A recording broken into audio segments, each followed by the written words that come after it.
오리라. 아멘. 제가 올 한 해 동안 제 마음 가운데 가장 좀 소망하고 또 가장 바랬던 그 내용이 하나 있는데, 그 작가 C.S. 루이스가 그 제 마음을 가장 잘 표현해 놓은 내용이 좀 있습니다. 한번 제가 천천히 읽어보겠습니다. 하나님을 어디서나 찾아내는 사람이 있는가 하면 하나님을 어디에서도 찾아내지 못하는 사람도 있다. 많은 것이 사물을 바라보는 눈, 즉 보는 사람의 시각에 달려 있다. 저는 한 해 동안 하나님을 더 많이 발견하고 싶었거든요. 우리가 하나님께서 우리 함께 하고 있다는 것을 알고 있죠. 근데 지식으로 아는 것과 실제 삶에서 경험하는 것은 완전 다른 차원의 문제입니다. 그래서 내 삶 가운데 함께 하시는 그 하나님을 더 많이 경험하고 싶었습니다. 그래서 제가 올 한 해 제자훈련을 또 사역훈련을 인도하면서 훈련생 분들에게도 이 내용을 많이 강조했습니다. 제가 설교 시간에도 성도님께 일기를 쓰면 좋겠다고 제가 여러 번 말씀을 드렸는데, 그걸 강조한 이유도 우리 일상 가운데 함께 하시는 하나님을 더 많이 발견하기를 바라는 마음 때문에 그렇습니다. 예수님께서도 제자들과 함께 지내면서 가장 원하셨던 게 이것이 아닐까 생각합니다. 예수님을 통해서 하나님을 발견하기를. 오늘 본문을 보게 되면 마태복음에 중요한 5가지의 가르침이 나오는데, 이제 마지막 가르침에 해당되는 부분입니다. 마태복음 5장에서 7장은 산상수훈, 그다음에 10장은 제자도, 13장은 하나님의 나라, 18장은 교회, 24장, 25장은 종말에 관한 가르침인데요. 오늘 본문은 그 종말에 관한 가르침의 시작 부분입니다.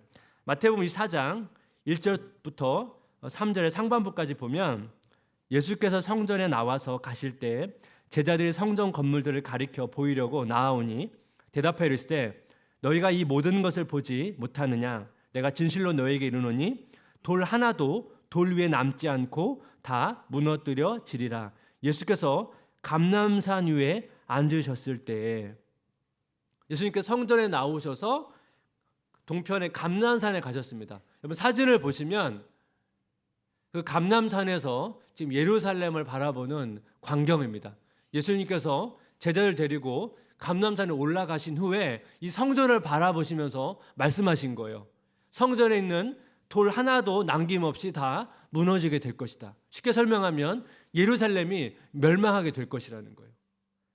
이 제자들의 입장에서 이 성전이 무너진다는 것은 굉장히 충격적인 사실입니다. 그 내용이 궁금하겠죠. 그래서 질문을 던집니다. 마태복음 24장 3절, 예수께서 감람산 위에 앉으셨을 때 제자들이 조용히 와서 이르되 우리에게 이르소서 어느 때 이런 일이 있겠사오며 또 주의 임하심과 세상 끝에는 무슨 징조가 있사오리까? 2가지 질문을 던지거든요. 첫 번째 질문은 어느 때에 이런 일이 일어납니까? 두 번째 질문은 주의 임하심과 세상 끝에는 어떤 징조가 있습니까? 주의 임하심이라고 하는 것은 유대인이 간절히 기다렸던 메시가 오는 것을 말씀하고 있는 거고, 이 세상 끝은 2가지 내용을 담고 있다고 생각합니다. 하나는 예수께서 말씀하신 성전의 심판을 말하고, 또 하나는 뭐냐면 이 역사의 끝에 일어날 일, 그것의 징조를 묻는 것입니다. 왜냐하면 이어서 예수님의 말씀을 보게 되면 성전 심판에 대한 내용과 이 세상 끝에 이루어질 내용을 다 함께 말하고 있기 때문에 그렇습니다. 그런데 어디까지가 성전 심판의 내용이고 어디까지가 이 세상 끝에 일어날 일인지에 대해서는 이 학자마다 좀 의견 차이가 있습니다.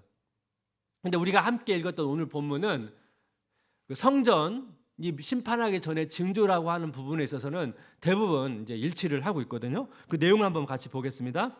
마태복음 24장 5절에서 8절, 많은 사람이 내 이름으로 와서 이르되 나는 그리스도라 하여 많은 사람을 미혹하리라. 난리와 난리 소문을 듣겠으나 너희는 삼가 두려워하지 말라. 이런 일이 있어야 하되 아직 끝은 아니니라.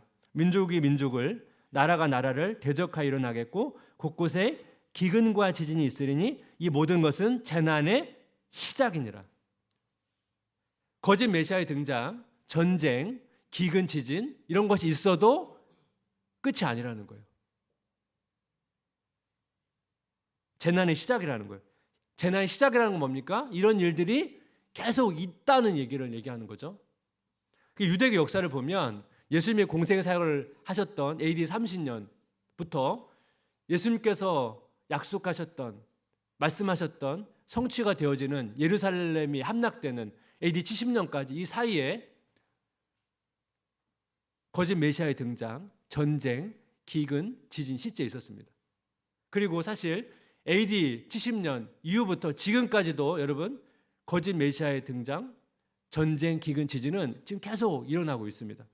그래서 우리가 종종 뉴스를 보다 보면 여러 가지 세계에서 일어나는 전쟁과 기근과 지진의 소식을 듣잖아요. 그 소식을 들을 때마다 종종 그런 얘기 합니다. 이 세상이 망하려나 봐.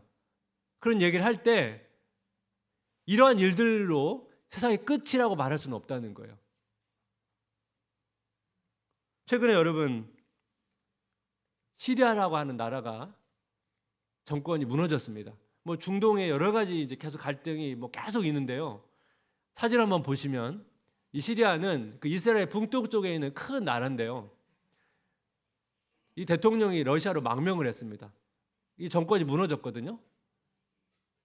근데 이 언론에서 이 시리아의 정권이 무너진 것을 굉장히 중요하게 다루고 있었습니다. 왜 그러냐면 사실 아프리카나 이 중동 지역의 많은 나라들 중에서 이 독재 정권, 부패한 정권이 많습니다. 1910년도에 아랍의 봄이라고 일종의 민주화 운동이 있었습니다. 부패 독재 정권에 저항한 시민 운동인데요. 이 아랍의 봄이라는 운동을 통해서 그 부패하고 독재 정권들이 많이 이제 바뀌게 됐는데 이 시리아는 무너질 뻔했는데 살아났어요. 왜냐하면 주변에 있는 나라가 여러 가지 군사 지원을 했거든요. 근데 그 정권이 이번에 이제 무너지게 된 것입니다. 근데 왜 여기에 관심을 갖냐면 이 정권이 무너졌는데 이 정권을 잡은 그 단체가 뭐냐면 테러 집단으로 보통 규정된 단체가 정권을 잡았거든요. 그러다 보니까 부패하고 독재 정권이 무너졌지만 더 위험할 수 있는 정권이 잡다 보니까 여러 가지 세계 정세적으로 관심을 갖고 있는 거죠. 그래서 여러분 지금도 아프리카나 이 중동 안에서 계속 이런 일들이 있다 보니까 내전이 계속 있거든요. 그래서 계속 이 불안정한 상황이 지속되고 있습니다. 이스라엘과 주변 나라 간의 갈등 때문에도 사실 불안한데 이 시리아가 어떻게 보면 중동의 폭탄이 될 수 있기 때문에 사실 굉장히 많은 관심을 갖고 있는 것입니다. 왜냐하면 이제 한국에도 미칠 영향이 있거든요. 지금 한국도 되게 혼란스러운 상황이긴 하지만 우리가 계속 이제 세상의 주변들을 좀 살피면서 이 세상 나라들을 위해서도 기도가 되게 필요한 상황 속에 있습니다. 왜냐하면 우리가 서로 깊은 연관성 속에서 영향을 주고받고 있기 때문에 그렇습니다. 오늘 말씀을 다시 보시면 예루살렘 성전 심판 전에 또 징조를 또 언급을 합니다. 마태복음 24장 9절인데 그때 사람들이 너희를 환난에 넘겨주겠으며 너희를 죽이리니 너희가 내 이름 때문에 모든 민족에게 미움을 받으리라. 그 당시에 믿는 사람들이 박해를 받는다는 거예요. 여러분 다 아시는 것처럼 사도행전을 보게 되면 제자들이 박해를 받아서 흩어지죠. 그리고 사실 그 박해가 계속 됐고 사실 지금까지도 이어지고 있습니다. 뭐 한국에서야 이런 박해가 어떤 측면에서 이런 박해는 없지만 선교지 같은 경우는 지금도 박해가 있거든요. 그래서 우리가 이 박해를 받는 것 이상히 여기면 안 돼요. 왜냐하면 예수님께서 말씀하셨잖아요. 이런 일이 있을 거라고. 근데 문제는 여러분 이 세상 사람들이 교회를 향한 박해가 핵심이 아니에요. 더 큰 문제는 내부에 있어요. 마태복음 24장 10절 한번 같이 읽어보겠습니다. 그때 많은 사람이 실족하게 되어 서로 잡아주고 서로 미워하겠으며 여기서 많은 사람은 교인들을 말해요. 많은 교인들이 이 박해 가운데 실족하게 되어서 어떤 일이 생긴다고요? 서로 잡아주고. 이게 무슨 말이냐면 이 단어가 무슨 의미냐면 쉽게 말하면 이런 거예요. 박해 시기에는 당연히 그리스도인들을 핍박하겠죠? 찾겠죠? 근데 교인이 교인을 고발하는 거예요. 여기 있다고 알려주는 거죠. 그런 일이 생기면 여러분 어떤 일이 생기겠습니까? 힘들겠죠. 가룟 유다가 종교 지도자들에게 예수님을 팔아 넘겼잖아요. 뭐 이런 일이 여러분 교회 안에서 일어나고 생각해 보십시오. 서로가 서로를 신뢰하기 어렵겠죠. 그럼 그 안에서 관계가 깨지고 서로 미워하겠죠. 이 바뀔 시기에는 이런 일들이 일어난다는 거예요. 그렇기 때문에 예수님께서 이런 말씀을 하시는 겁니다. 마태복음 24장 13절 14절. 그러나 끝까지 견디는 자는 구원을 얻으리라. 이 천국 복음이 모든 민족에 증언되기 위하여 온 세상에 전파되리니 그제야 끝이 오리라. 세상의 끝의 시기는 우리가 알지 못하지만 성경에 말씀하신 내용이 뭡니까? 땅 끝까지 복음이 전해져야만 끝이 온다는 거예요. 그러면서 뭐라고 말합니까? 끝까지 견디는 자가 구원을 받는다는 겁니다.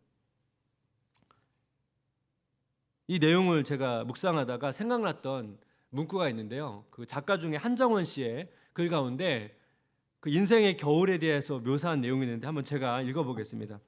겨울을 겨울의 마음으로 바라보는 것이 당연한 듯해도 돌이켜보면 그런 시선을 갖지 못한 적이 더 많다.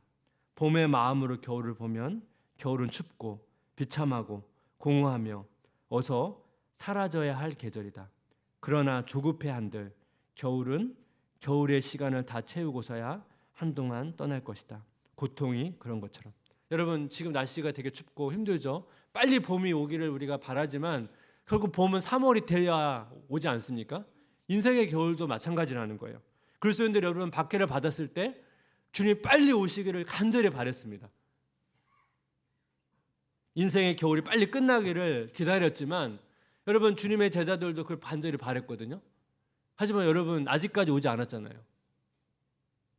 여러분 예수님께서 조금만 견뎌라고 말씀하지 않았어요. 끝까지 견디라고 말씀하셨거든요. 그래서 우리 인생의 겨울은 우리가 빨리 끝나기를 바라죠. 빨리 끝나기를 바라지만 사실 언제 끝날지 모르잖아요. 그렇기 때문에 예수님께서 끝까지 견디는 자가 구원을 받는다는 말씀을 하게 된다는 것입니다. 우리가 종말을 이해할 때 보통 종말하면 보통 세상의 끝만을 보통 생각하는데 여러분 성경에 말하는 종말의 개념은 그렇지가 않아요. 지금 예수님께서 예루살렘의 심판을 말씀하셨죠. 사실 이게 어떤 측면에서 종말이에요. 그리고 세상 끝까지가 종말이에요. 그러니까 사실 우리는 이 긴 종말의 시대의 한 지점을 사실 살고 있는 거예요. 그렇다면 이 종말의 시대에 우리는 어떻게 살아야 되는가? 오늘 두 가지로 말씀드리고 싶은데 종말의 시대를 살아가는 신앙의 자세 첫 번째는 뭐냐면 미혹에 넘어가지 않는 것입니다. 종말의 시대에는 미혹하는 일도 많고 미혹을 받는 일도 많다는 거예요. 오늘 본문에도 보면 이 단어가 계속 반복해서 사용됩니다. 마태복음 4장 4절 11절 예수께서 대답하여 이르시되 너희가 사람의 미혹을 받지 않도록 주의하라. 거짓 선지자가 많이 일어나 많은 사람을 미혹하겠으며. 여러분 예수님의 당시에 전쟁이 있고 기근이 있고 지진이 있고 여러분 그 상황 속에 거짓 메시아가 등장해서 계속 미혹을 했단 말이에요.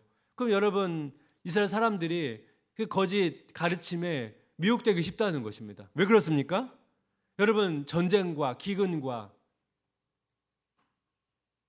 이런 상황 속에서 얼마나 불안합니까? 이 불안한 상황 속에서는 사람들이 마음이 불안하기 때문에 뭔가 안정감을 주는 그런 메시지에 귀를 기울이지 않겠습니까? 그러니까 미혹이 되는 거예요. 사실 우리가 뭐 지금 전쟁의 상황도 아니고 뭐 기근의 상황도 아니고 지진의 상황은 아니지만 여러분 우리의 인생 가운데 여러분 갑작스럽게 어떤 어려움이 찾아오게 되면 보통 우리는 평정심을 잃어버립니다. 불안한 마음이 우리의 감정을 막 지배하게 되면 그때 뭐 어떻게 돼요? 우리의 이성이 작동이 잘 안 됩니다. 그래서 어떤 측면에서 우리가 그런 상황들이 찾아올 때 보통 우리가 평상시 하지 않는 결정들을 많이 하게 됩니다. 사이비나 이단에 빠진 분들을 보면 여러분 그분들 중에 굉장히 고학력자도 많습니다. 어떻게 여러분 그렇게 많은 지식을 가지고 있는 사람이 그 말도 안 되는 가르침에 넘어갑니까? 불안하고 그런 상황 속에 빠지게 되면 그런 가르침에 빠지게 된다는 거예요. 이성이 작동되지 않는다는 겁니다. 제가 최근에 그 기사를 보다가 한국도 지금 최근 한 달 동안 굉장히 혼란스러운 상황인데 무슨 얘기를 하냐면 그 로또를 사려는 사람이 더 많아졌다는 거예요. 제가 영상을 보는데 막 길게 줄이 서 있는데 뭐 그 전에랑 제가 비교를 안 해봐서 잘 모르겠지만 긴 줄을 서 있는데 거기 보니까 젊은 사람도 꽤 많아요. 그래서 인터뷰를 하는 걸 봤는데 왜 이제 줄 서 있냐고 물어보니까 불안하니까요. 너무 미래가 불안하고 경제가 불안하다 보니까 뭔가 빨리 좀 안정감을 찾고 싶어서 로또를 사려고 서 있다는 거예요. 충분히 여러분 이해가 되지 않습니까? 사람들의 마음에. 또 이렇게 불안한 때는 사람들이 점집을 많이 찾습니다. 문제는 이 교인들도 이제 점집을 찾는다는 거예요. 이런 일들이 지금 계속 있다는 거예요. 점도 보고. 여러분 성경도 마찬가지예요. 사도 바울이 이제 데살로니가 교회 성도들에게 이제 편지를 썼는데요. 그 편지 내용 중에 미혹된 성도들을 향해서 하는 권면이 있거든요. 데살로니가 후서 3장 11절 한번 같이 읽어볼까요?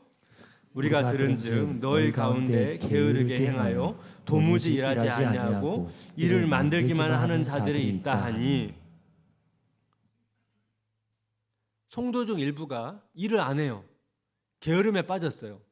사실 왜 이 사람들이 일을 안 하게 되었는지는 이 편지는 자세히 설명이 안 되어 있습니다. 근데 바울과 대사 성도는 이미 너무 잘 아는 상황이니까 그 편지에는 그냥 간단히 기록됐지만 사실은 우리는 그 맥락을 잘 모르잖아요. 그래서 왜 이 사람들이 일을 안 하게 되었는지에 대한 해석이 여러 가지가 있는데 그 중에 이제 굉장히 많이 강조하는 내용이 뭐냐면 그 성도 중의 일부는 잘못된 종말론에 빠졌다는 거예요. 잘못된 종말론을 듣고 그게 미혹됐다는 거예요. 그 잘못된 종말이 뭡니까? 주님이 곧 오신다는 거예요. 주님이 곧 오시는데 일해도 소용이 없다는 거예요. 지금 일해서 무슨 의미가 있냐? 곧 오시는데. 그래서 일을 안 하는 거예요. 게으름에 빠진 거예요. 지금 일이 중요한 게 아니고 주님의 날을 준비해야 된다는 거죠. 여러분 이 내용 들으면 여러분 생각나는 거 없으세요? 한국에서 시한부 종말론 이걸 믿어가지고 막 갑자기 자기 모든 재산을 다 이단에 다 바치고 산속에 들어가서 주님의 날을 기다리는 사람들이 있었거든요. 근데 여러분 이런 사람들이 역사 속에서 계속 있었거든요. 계속 있었는데 이 동일한 일 속에 미혹되는 사람들이 있다는 거예요. 아마 지금도 아마 있을지도 몰라요. 그래서 바울이 뭐라고 권면하냐면 데살로니가 후서 3장 12절 한번 같이 읽어볼까요? 이런 자들에게 우리가 명하고 주 예수 그리스도 안에서 권하기를 조용히 일하여 자기 영식을 먹으라 하노라. 주변에 있는 상황들이 너무나 혼란스럽고 또 불안한 상황이 할지라도 자기 일을 조용히 감당하라는 거예요. 거짓된 가르침에 귀를 기울이지 말고 내가 너에게 전한 그 복음을 붙잡으라는 거예요. 여러분 이 말씀을 한번 돌아보면서 내 한 해 동안 내 마음은 어땠는지 한번 돌아보시면 좋겠습니다. 나는 이 주변의 이런 상황과 환경 속에서 어떻게 내 마음을 지켰는가? 혹시 갈대처럼 흔들리지는 않았는가? 너무 불안하다 보니까 다른 것에 자꾸 귀를 기울이고 어떤 측면에서 허탄한 것에 내 마음을 두고 그것을 붙잡지는 않았는가? 한번 돌아보시면 좋겠습니다. 그래서 새해에는 우리가 내년에도 여러 가지 경기가 좋지 않다는 계속 예고들이 있는데 이런 상황 속에서 우리가 자꾸 좌지우지 되는 것이 아니라 나에게 주어진 맡겨진 그 일들을 성실히 해나가는 성도님 되시기를 주님의 이름으로 축복합니다. 종말의 시대를 살아가는 신앙의 두 번째는 뭐냐면 사랑의 온도를 유지하는 겁니다. 제가 앞에서 말씀드렸죠. 세상 사람들이 교회를 딱 핍박하고 교회 안에서는 서로 막 고발하고 서로 미워하고 이런 일이 생기다 보니까 어떤 결과가 나옵니까? 마태복음 24장 12절 불법이 성함으로 많은 사람의 사랑이 식어지리라. 당연한 결과겠죠. 여러분 서로를 미워하는데 어떻게 여러분 사랑이 식어지지 않겠습니까?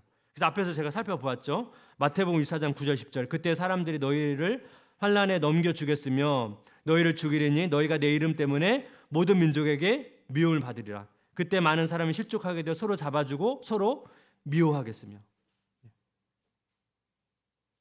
계속 미워한다는 표현이 반복되죠. 이런 미움 때문에 어떻게 돼요? 사랑이 식어지는 일들이 생긴다는 거죠. 여러분 당연하죠. 여러분 미움이 싹 트는데 어떻게 거기서 여러분 사랑이 유지가 되겠습니까? 제가 올해 이제 추천했던 소설가 이승우 씨의 그 산문집을 보게 되면 그 미움에 대해서 설명한 내용이 있는데 사실 굉장히 통찰이 있습니다. 한번 제가 읽어보겠습니다. 미워한다는 것은 생각한다는 것이다. 생각하지 않으면서 미워할 수는 없다. 사랑하기 위해서도 생각해야 하지만 미워하기 위해서도 생각해야 된다. 사랑하는 사람을 닮아가듯이 미워하는 사람도 닮아가야 한다. 미워해서가 아니라 미워하느라 생각해서이다. 상대방을 닮아가게 하는 것은 사랑의 기능이 아니고 생각의 기능이다. 사랑하느라 생각하든 미워하느라 생각하든 마찬가지다. 생각은 그 대상과의 일치를 지향한다. 사람은 생각한 것 이상이 될 수 없다. 여러분, 이 말이 이제 무슨 의미냐면 이분의 글 특징이 좀 약간 이렇습니다. 철학적인데, 여러분, 우리가 누구를 미워하면 자꾸 미워하는 사람이 생각나잖아요. 계속 그 사람을 생각하면 그 사람을 닮아간다는 거예요.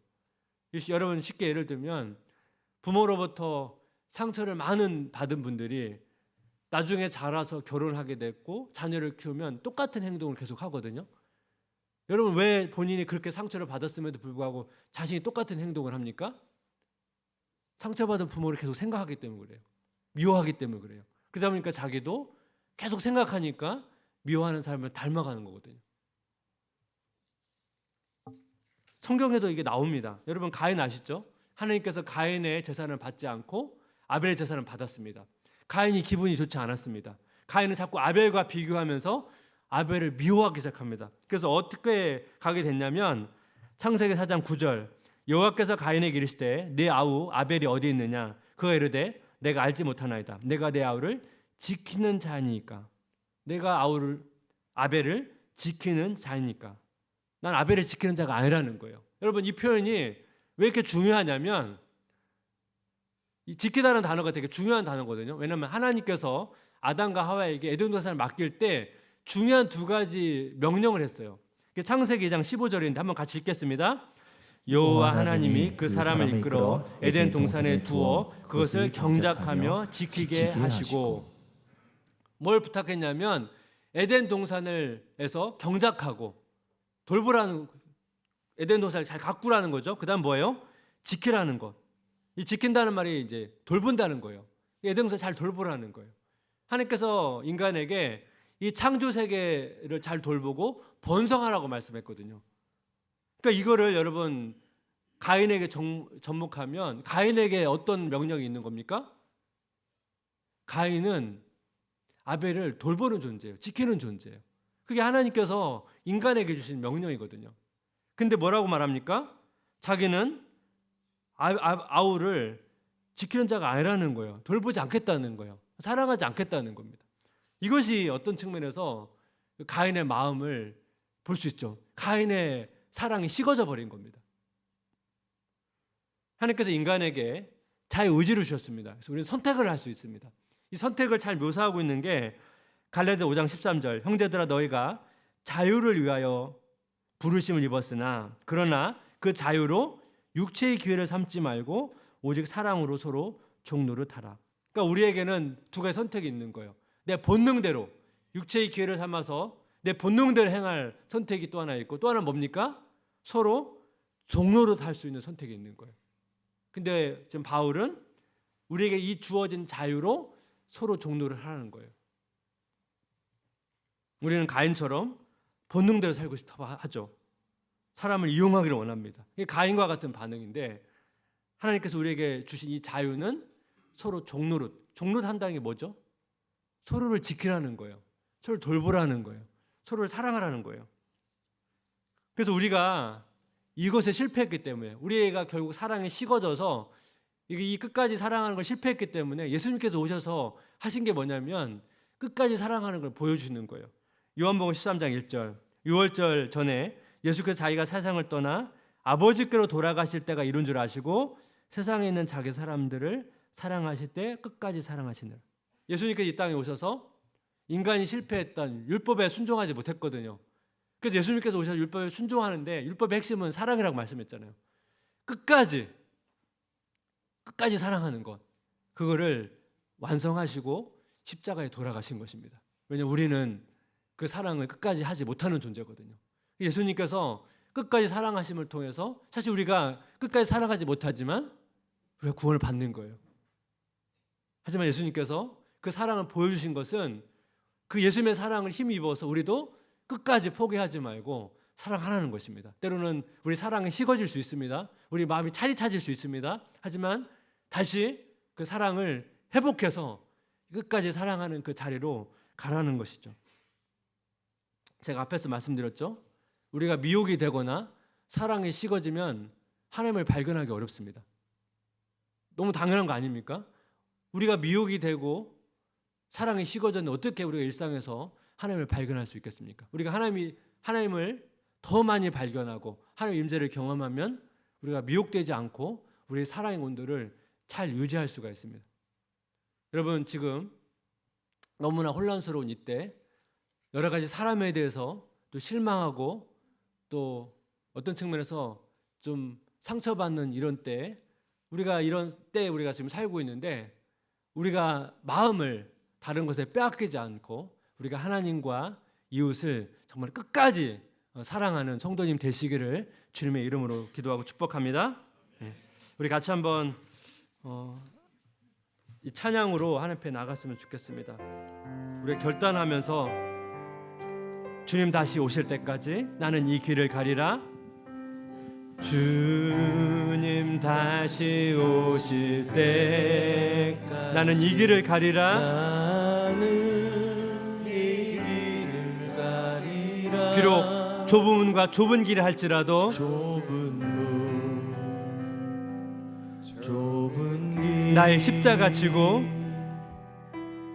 나의 십자가 지고 그 끝까지 견디는 자에게 나의 가는 이 길 끝에서 나의 가는 이 길 끝 나는 주님을 보리라. 나는 주님을 보리라. 영광의 내 주님,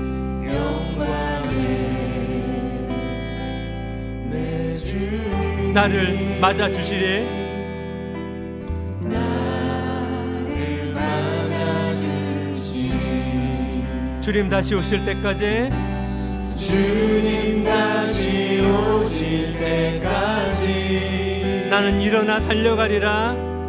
나는 일어나 달려가리라. 주의 영광 온 땅 덮을 때 주의 영광 온 땅 덮을 때 나는 일어나 노래하리. 나는 일어나 노래하리. 내 사모하는 주님, 내 사모하는 주님, 온 세상 구주시라. 온 세상 구주시라. 내 사모하는 주님, 내 사모하는 주님, 영광의 왕이시라. 영광의 왕이시라. 우리 다시 한번 고백할까요? 주님 다시 오실 때까지 주님 다시 오실 때까지 나는 이 길을 가리라. 나는 이 길을 가리라. 좁은 문 좁은 길 좁은 길 나의 십자가 지고 나의 십자가 지고 나의 가는 이 길 끝에서 나의 가는 이 길 끝 나는 주님을 보리라. 나는 주님을 보리라. 영광의 내 주님, 영광의 내 주님, 나를 맞아 주시리. 나를 맞아 주시리. 주님 다시 오실 때까지 주님 다시 오실 때까지 나는 일어나 달려가리라.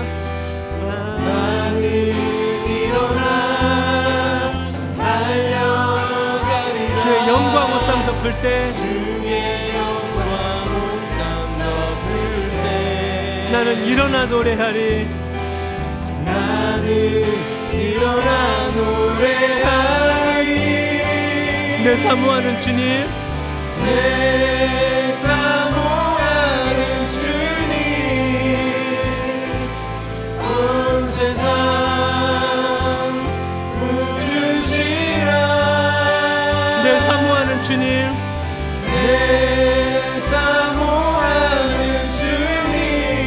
영광의 왕이시라. 영광의 왕이시라. 우리 다시 한번 내 사모하는 주님, 내 사모하는 주님, 온 세상 구주시라. 내 사모하는 주님, 내 사모하는 주님, 영광의 왕이시라. 영광의 왕이시라.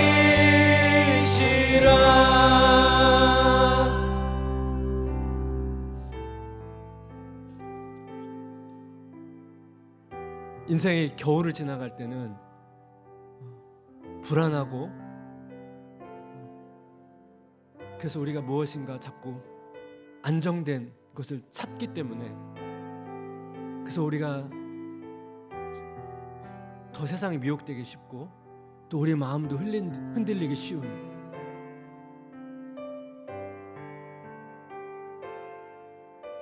우리의 하루의 삶 가운데, 또 한 주간의 삶 가운데 우리의 마음을 차디차게 만든 일들이 많이 일어납니다. 활활 타오르고 있는 불에 찬물을 끼워 얻는 그런 일들이 있어서 우리 마음이 차디차버리고 마치 거의 꺼져가는 불씨처럼 그런 마음을 가지고 우리 계속 살아갈 때가 있습니다. 우리 다시 한번 불을 지펴야 됩니다. 은혜의 기름을 부어야 됩니다. 그래야 우리가 견딜 수가 있습니다. 여러분, 이 차가운 인생의 겨울에 어떻게 여러분이 차가운 마음을 가지고 우리가 견딜 수 있겠습니까?